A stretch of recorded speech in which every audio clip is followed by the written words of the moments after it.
Putra Presiden ketiga B.J. Habibie, Ilham Habibie, penuhi panggilan penyidik KPK untuk mendatangi berita acara penyerahan mobil yang pernah dibeli oleh Ridwan Kamil.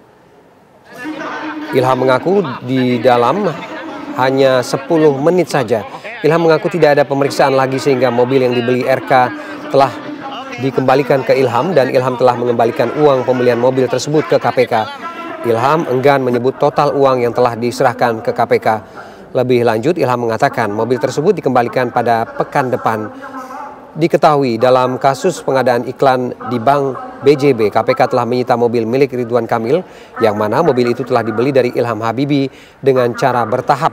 Dan dalam kasus ini, Ilham telah mengembalikan uang yang diberikan oleh RK dan mobil itu dikembalikan oleh KPK.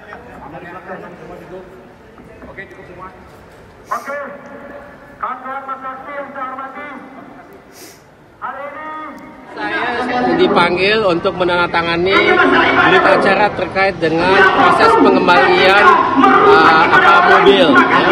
Jadi beberapa 2 minggu yang lalu saya telah serahkan uang kepada KPK yang sesuai dengan permintaan mereka. Selanjutnya ini ada proses pengembalian mobil kepada pihak kami.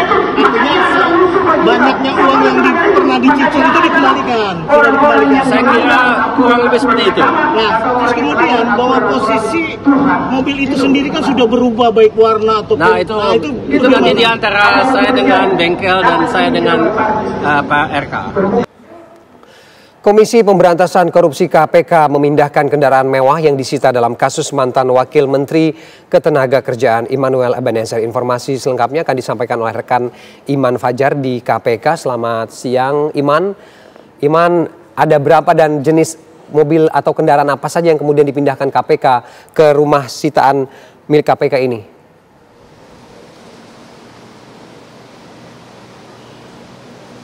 Ya, selamat siang Ferdi dan juga pemirsa. Hari ini Komisi Pemberantasan Korupsi melakukan pengangkutan terhadap 25 mobil mewah dan juga 7 kendaraan roda 2 yang merupakan hasil sitaan dari kasus korupsi yang terjadi di Kementerian Ketenagakerjaan. Seperti yang kita tahu bagaimana pada Agustus lalu KPK telah menetapkan 10 orang sebagai tersangka, di mana salah satunya merupakan Wakil Menteri Ketenagakerjaan Immanuel Ebenezer terkait kasus sertifikasi K3.